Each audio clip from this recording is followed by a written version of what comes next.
नमस्कार, सीएनबीसी आवाज पर आप सभी का स्वागत है। मैं हूं हर्षदा सावंत और आप देख रहे हैं आपका पसंदीदा स्टार्टअप शो आवाज एंटरप्रेन्योर, जहां हम बात करते हैं भारतीय स्टार्टअप इकोसिस्टम के ट्रेंड्स, बड़े मुद्दे और साथ ही नए आइडियाज की।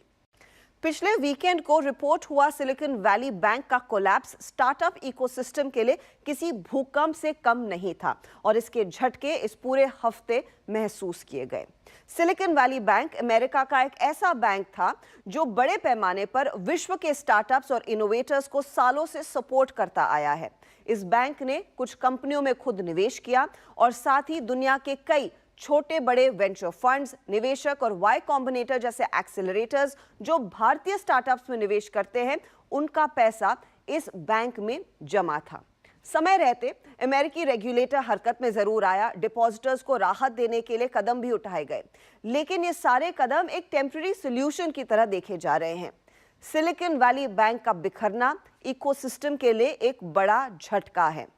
आज आवाज एंटरप्रेन्योर पर हम इस क्राइसिस का भारतीय स्टार्टअप्स पर किस तरह का असर पड़ रहा है, यही टटोल रहे हैं। और मेरे साथ हैं वेराक के फाउंडर राहुल माथुर। इनकी कंपनी का कुछ पैसा सिलिकॉन वैली बैंक में डिपॉजिटेड था। एडवांटेज क्लब के सौरभ देवरा जो को फाउंडर एंड सीईओ हैं, इनके भी कुछ फंड्स दरअसल एसवीबी में डिपॉजिटेड थे। और रेकर क्लब एक ऐसी एंटिटी है जो दरअसल भारतीय स्टार्टअप्स को विदेश से अब भारत में पैसा लाने की मदद कर रही है। कंपनी के को फाउंडर एकलव्य गुप्ता भी इस मंच पर जुड़ रहे हैं। तो आप तीनों का स्वागत है। सबसे पहले मैं आप दोनों से ही समझना चाहूंगी, राहुल और सौरभ, की आपके लिए ये पिछला पूरा हफ्ता आई एम श्योर काफी कियोस भरा रहा था। ओवर द वीकेंड तो कई लोगों की नींद हराम भी हुई थी पिछले वीकेंड। ये बताइए अब स्थिति कैसी है? राहुल, जो पैसा वहां पर फंसा था, क्या आपका ज्यादा एक्सपोजर था टू बिगिन विद, एंड क्या आपको मौका मिला है पैसे निकालने का? करेक्ट। तो हमारे एंड पे $128,000 सॉरी डॉलर्स थे और वो सारे के सारे हमने कल रात को दूसरे एक यूएस बैंक अकाउंट में लाए थे। वीकेंड के समय पे ऑब्वियसली बहुत ज्यादा स्ट्रेस था, ये क्लैरिटी नहीं थी, बट एफडीआईसी के इंश्योरेंस के साथ पूरी की डिपॉजिट, अगर वो 250,000 के ऊपर भी थी, वो भी मेरे दोस्तों की कंपनी से निकल गए, तो अब वो स्ट्रेस उतना ज्यादा नहीं है। I am sure, I completely understand. हमारे तो सेविंग्स बैंक में कभी एक्सेस ना मिले तो लोगों के पसीने छूट जाते हैं, लेकिन आप लोगों की तो कंपनी का पैसा था। एडवांटेज क्लब के लिए पिछला पूरा हफ्ता कैसा रहा है, सौरभ? हमारा वहाँ पे 11 से 12 करोड़ रुपए डिपॉजिट था। जो डिफॉल्ट आपका इंश्योरेंस अमाउंट होता है वो सिर्फ 2 करोड़ से नीचे का ही होता है। तो हमारे लिए वही स्ट्रेस था कि 2 करोड़ तो मिल जाएंगे, लेकिन बाकी के जो 9 से 10 करोड़ रुपए है उनका क्या होगा।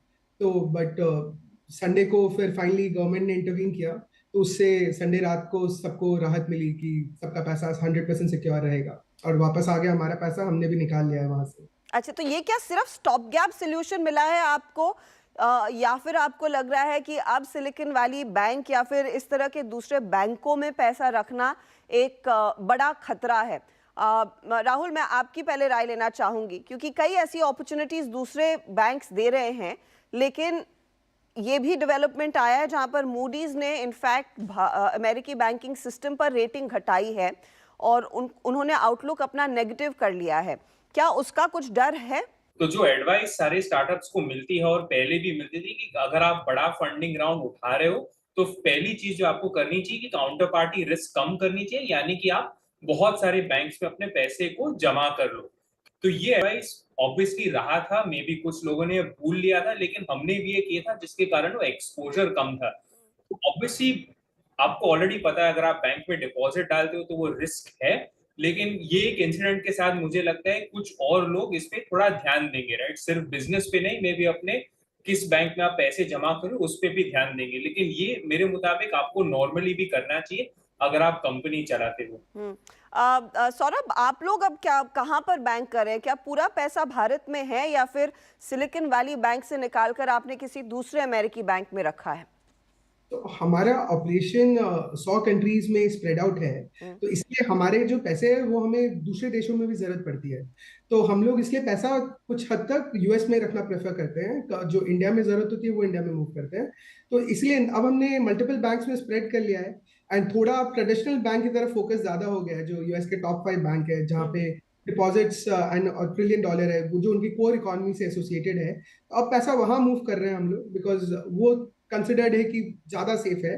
बट जैसे कि राहुल ने भी बोला कि अब पैसा ज्यादा डिस्ट्रीब्यूटेड है अक्रॉस द प्लेसेस, एंड फिर उसके बाद कुछ बचता है तो हम लोग सिक्योरिटी के लिए फर्दर यूएस ट्रेजरीज में इन्वेस्ट कर रहे हैं, जो कंसिडर्ड टू बी ज्यादा सेफ है, ताकि आपके हर जगह पैसा इंश्योरेंस लिमिट के अंदर ही रहे और बाकी का पैसा सब ट्रेजरी में इधर स्वाइप इन स्वाइप आउट मेथोडोलॉजी में रहे, जिससे आपका पैसा का एक्सपोजर मिनिमम रहे अगर कल को कुछ और भी होता है।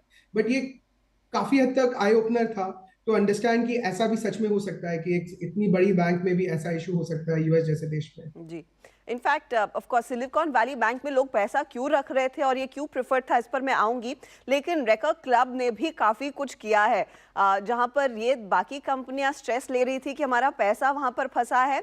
आपने डबल डाउन किया और इस बात पर फोकस किया एकलव्य कि उस पैसे को वापस कैसे लाया जाए और इन सभी फाउंडर्स को कैसे मदद की जाए। तो किस तरह के स्टार्टअप्स और कितने स्टार्टअप से इनफैक्ट आपने बातचीत की है पिछले 5-6 दिनों में, एंड यहाँ से आगे क्या आप और कदम उठाते हुए नजर आएंगे? नहीं, बिल्कुल। तो पिछले 5-6 दिन में फ्राइडे से लेके संडे तक आई थिंक 120 करीबन फाउंडर्स से हमारे बात हुआ था पूरे कंपनी में। अर्ली स्टेज थे, कुछ मिड स्टेज थे, अक्रॉस द स्टेजेस थे, बिकॉज पीपल वर पैनिकिंग, उनको समझ नहीं आ रहा था कि क्या करें। तो आई थिंक ज्यादा पैनिक बचाने के लिए 2-3 ऑप्शन जो हमने लाए रेकर क्लब के थ्रू, उनको क्रेडिट लाइन एक ऑप्शन देने के लिए, बिकॉज ये इंडियन स्टार्टअप्स हैं तो इनके कुछ बिजनेस इंडिया में भी हैं और कुछ बिजनेस बाहर है। बैंक अकाउंट बाहर थे, इंडिया में भी थे, तो एटलीस्ट इंडिया बिजनेस के अगेंस्ट एकदम से कितना क्रेडिट लाइन मिल सकता है इंडिया में, वो हमने अपने फंड्स, अपने इन्वेस्टर्स के साथ मिलके उनके लिए $15 मिलियन का क्रेडिट लाइन ओपन किया था, ताकि इमीडिएट अगर कुछ भी पैनिक या भगदड़ मचता है तो उनके पेरोल्स, क्योंकि मार्च आने वाला है, 10 दिन 15 दिन में पेरोल्स थे, तो लोग एकदम घबरा गए थे कि पेरोल फंडिंग कैसे होगा। तो उसके लिए हमने ये प्रोग्राम लॉन्च किया था कि उनको इमीडिएट कैपिटल मिल पाए 2 महीने 3 महीने के लिए, ताकि कुछ भी अगर नहीं होता, राइट, लाइक एफडीआईसी से और आगे फेड से वो पैसा नहीं निकाल पाते हैं, तो उनको घबराने की जरूरत नहीं है, क्योंकि बहुत अच्छे क्वालिटी के बिजनेसेस हैं, ये अच्छे वेंचर फंडेड हैं, बिजनेस अच्छे हैं, तो वो इमीडिएट पैसे के चक्कर में वो रुके ना, तो वो हमने चालू किया था। और दूसरा कुछ एकलव्य, मैं आपसे ये समझना चाहूंगी, क्योंकि अब वहां पर रेगुलेटर्स ने स्टेप इन किया, ज्यादातर कंपनियों को मौका मिला है अपने पैसे वापस लाने का, तो क्या अभी भी आपको इंक्वायरीज आ रही हैं, और was it just a temporary period जहां पर आपको लगा कि शायद एक मौका है? Is this going to turn into a big business line for you? I think long term trend shift हम देखेंगे धीरे धीरे। ऐसा नहीं होगा कि सब कोई शिफ्ट करेगा, बट डाइवर्सिफिकेशन, व्हाट राहुल जो बोल रहे थे, राइट, तो कुछ लोग कोशिश करेंगे कि गिफ्ट सिटी जो जैसे इंडिया ने चालू किया है, उसमें आपको सारे बेनिफिट्स मिलते हैं जो आपको फॉरेन अकाउंट्स में मिलते हैं, बट स्टिल आपका पैसा इंडिया ज्यूरिसडिक्शन में रहता है। तो कुछ लोग गिफ्ट सिटी के ऑप्शंस को एक्सप्लोर कर रहे हैं लॉन्ग टर्म भी। हम लोग 15-20 कंपनी से बात कर रहे हैं, इवन आफ्टर एफडीआईसी इंटरवीन्ड, कि उनके पैसे को, उनको कैसे थोड़ा पैसा गिफ्ट सिटी में रख पाए, ताकि जो एटलीस्ट उनके इंडिया के ऑपरेशंस हैं वो गिफ्ट सिटी से इंडिया बिजनेस में आराम से यूज हो पाए, क्योंकि with in India money flow easy रहता है। तो लॉन्ग टर्म शिफ्ट हम जरूर देखेंगे, बट ऐसा नहीं है कि सारे बिजनेस यूएस से शिफ्ट होके इंडिया की तरफ आ जाए, तो क्योंकि लोगों के बिजनेसेस बाहर हैं तो मिक्स रहेगा।